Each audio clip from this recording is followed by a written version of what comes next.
এবার ইউরোপীয় সংস্থা এয়ারবাস থেকে 10টি উড়োজাহাজ কিনছে বিমান বাংলাদেশ এয়ারলাইন্স। বেসামরিক বিমান ও পর্যটন প্রতিমন্ত্রী রশিদুজ্জামান মিল্লাত জানান, এজন্য 31 আগস্টের মধ্যে এয়ারবাসের সাথে চুক্তি করবে সরকার। দাম সহ বিস্তারিত চুক্তির পরে জানানো হবে বলে জানান তিনি। মোহন ইসলামের প্রতিবেদন। যুক্তরাষ্ট্রের সঙ্গে অন্তর্বর্তীকালীন সরকারের করা চুক্তির অংশ হিসেবে বোয়িং থেকে 14টি উড়োজাহাজ কেনে বিএনপি সরকার। এরপর থেকেই বাংলাদেশের কাছে বিমান বিক্রি করতে যোগাযোগ বাড়ায় ইউরোপীয় সংস্থা এয়ারবাস। কয়েক দফা বৈঠক করেছেন ইউরোপীয় ইউনিয়নের প্রতিনিধিরা। অবশেষে আলোচনার পর দুই পক্ষই একমত হয়েছে 10টি উড়োজাহাজ কিনতে চুক্তি হতে পারে 31 আগস্টের মধ্যে। আমরা আশা করি 31 আগস্টের মধ্যে আমরা কন্ট্রাক্ট সাইন করব। ইন বিটুইন পিরিয়ডে আমরা ওই ধরনের এয়ারক্রাফটগুলি আমরা লিজ নিয়ে আমরা চালাবো। আশা করছি 10টা লিজ নিয়ে আমরা আপাতত কতটুকু কভার করতে পারি। ঠিক কী কারণে এবার এয়ারবাস থেকে বিমান কিনতে হচ্ছে তার একটা ব্যাখ্যাও দিলেন তিনি। ইউ আমাদের কাছে তো প্রচুর গার্মেন্টসের জিনিসপত্র কিনে, তাদের এক্সপোর্ট অনেক আমাদের আছে, সেই হিসাবে ইম্পোর্ট ওইভাবে সমতা নাই। আমেরিকার সঙ্গে ওইরকম আমাদের ট্রেড ব্যালেন্স করার জন্য তো কিছু বিষয় থাকেই আর কি। তো সেগুলি যদি চিন্তায় আনেন সেটাও একটা ব্যাপার। আর এটা চিন্তা না আনলেও আমরা মিক্স ফ্লিট করাটা ভালো আর কি। স্বৈরাচারী আওয়ামী লীগ সরকারের সময় এ নিয়ে আলোচনা হলেও এবার নতুনভাবে দর কষাকষি করছে সরকার। আমাদের এখন 17টি বিমান সচল আছে, তার মধ্যে 2-3 বছরের মধ্যে কিছু গ্রাউন্ডেড হয়ে যাবে। আমাদের বিমান এমনিই কিনতে হবে। তো এটা আমার মনে হয় না অসম কোনো কিছু হচ্ছে। 2031 সালের মধ্যে এসব উড়োজাহাজ যুক্ত হবে বিমানের বহরে। এগুলি সবগুলি পাবো আমরা 31 থেকে 35-এর মধ্যে। মোহন ইসলাম, 71, ঢাকা।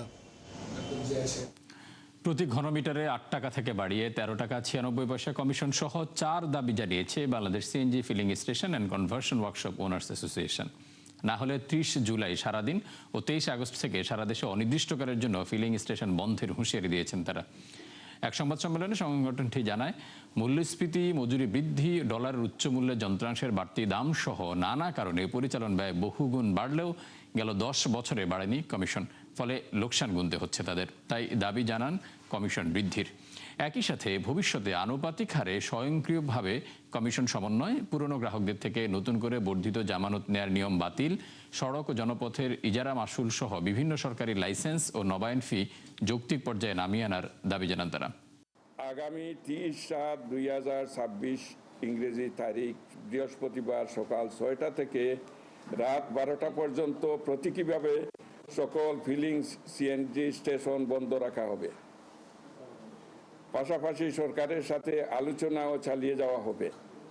যদি ফলপ্রসূ কোনো সমাধান না হয়, আগামী 23/8/2026 ইংরেজি তারিখ রবিবার থেকে অনির্দিষ্টকালের জন্য আমরা সারা দেশের সকল সিএনজি স্টেশন, ফিলিং স্টেশন বন্ধ রাখা হবে। 14,727 কোটি টাকার 9 প্রকল্প জাতীয় অর্থনৈতিক পরিষদের নির্বাহী কমিটি একনেক সভায় উঠছে কাল, যার মধ্যে রয়েছে সারা দেশের গ্রামীণ এলাকার সড়কের রক্ষণাবেক্ষণ এবং দরিদ্র নারীদের কর্মসংস্থানের সুযোগ সৃষ্টির লক্ষ্যে সরকারি অর্থায়নে 282 কোটি টাকার একটি প্রকল্প। মূলত অবকাঠামো উন্নয়ন, বিভিন্ন খাতে সেবার মান বৃদ্ধি এবং অর্থনৈতিক কার্যক্রমে গতি আনতে এসব প্রকল্প বাস্তবায়নের সিদ্ধান্ত নেবে সরকার, যেখানে সরকারের নিজস্ব অর্থায়ন 11,180 কোটি টাকার বেশি। আর প্রকল্প ঋণ থেকে আসবে প্রায় 3,550 কোটি টাকা। দেশের বাজারে আবারও বাড়ল স্বর্ণের দাম। ভরিতে 1633 টাকা বেড়ে 22 ক্যারেটের প্রতি ভরি স্বর্ণ কিনতে গ্রাহকদের গুনতে হচ্ছে 2,21,441 টাকা। বাংলাদেশ জুয়েলার্স সমিতি বাজুস এক বিজ্ঞপ্তিতে এ তথ্য জানায়। বলা হয়, আন্তর্জাতিক বাজারে তেজাবি স্বর্ণের দাম কিছুটা বাড়ায় এই সমন্বয় করা হয়েছে। নতুন মূল্য অনুযায়ী 21 ক্যারেটের স্বর্ণের দাম 2,11,464 টাকা। এছাড়া সনাতন পদ্ধতির 1 ভরি রূপার দাম 2,858 টাকা নির্ধারণ করে দেয় বাজুস। যুক্তরাষ্ট্রের প্রতি বৈষম্যমূলক আচরণের অভিযোগে এবার কানাডার প্রায় 500 পণ্যে 50% শুল্ক আরোপ করতে যাচ্ছেন ডোনাল্ড ট্রাম্প, যা কার্যকর হবে 19 আগস্টের মধ্যেই। যার আওতায় আসবে যুক্তরাষ্ট্র, মেক্সিকো, কানাডা মুক্ত বাণিজ্য চুক্তি USMCA এর অন্তর্ভুক্ত অনেক পণ্য, যাকে চুক্তির সরাসরি লঙ্ঘন বলছেন কানাডার প্রধানমন্ত্রী মার্ক কার্নি।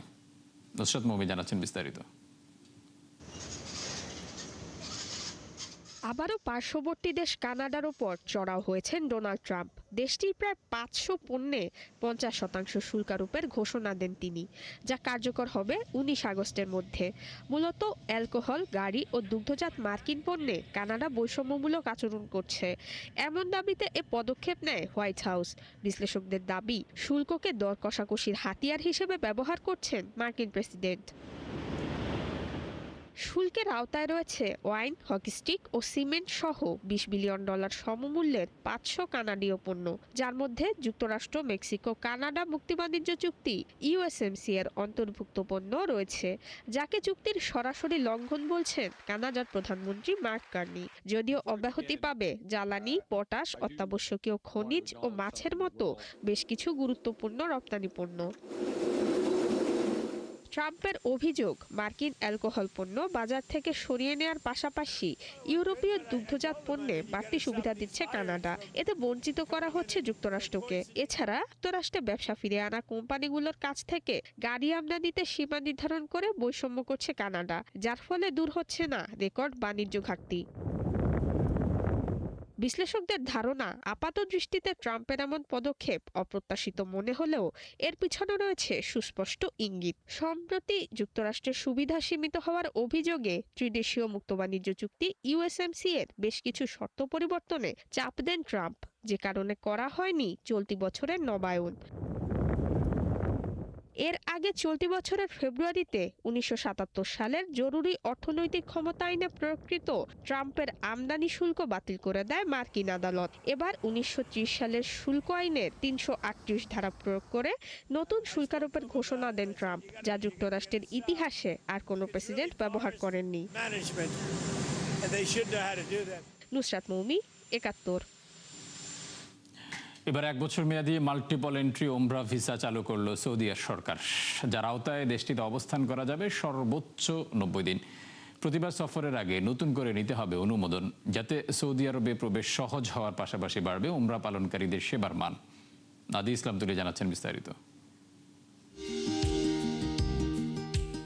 1 বছর মেয়াদী ওমরা ভিসা চালু করল সৌদি আরব, যার মাধ্যমে দেশটিতে একাধিকবার প্রবেশের সুযোগ পাবেন ভিসাধারীরা।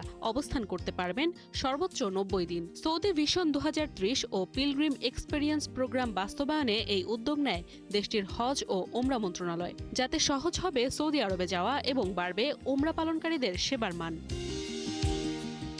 তবে প্রতিবার সফরের জন্য অনলাইন প্ল্যাটফর্ম নুসুকের মাধ্যমে অনুমোদিত প্রতিষ্ঠানের কাছ থেকে সেবা প্যাকেজ কিনতে হবে, যার মেয়াদ অবশ্যই ভিসার অবশিষ্ট বৈধ মেয়াদের সময়সীমার চেয়ে বেশি হতে পারবে না। প্রয়োজন হবে দেশটিতে পৌঁছানোর আগে নুসুক অ্যাপ্লিকেশনের মাধ্যমে ওমরা পারমিট।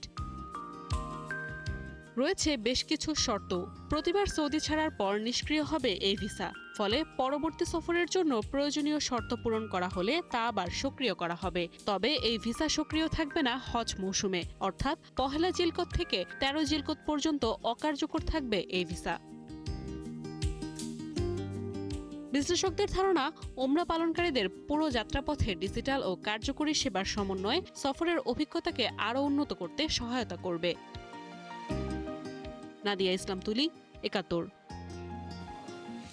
দর্শক, 71 বিজনেসে এই ছিল এখনকার মতো। সরাসরি সংবাদ অনুষ্ঠান দেখতে চোখ রাখুন 71-এর ফেসবুক পেজ এবং সাবস্ক্রাইব করুন 71-এর ইউটিউব চ্যানেল। থাকুন 71-এর সাথেই।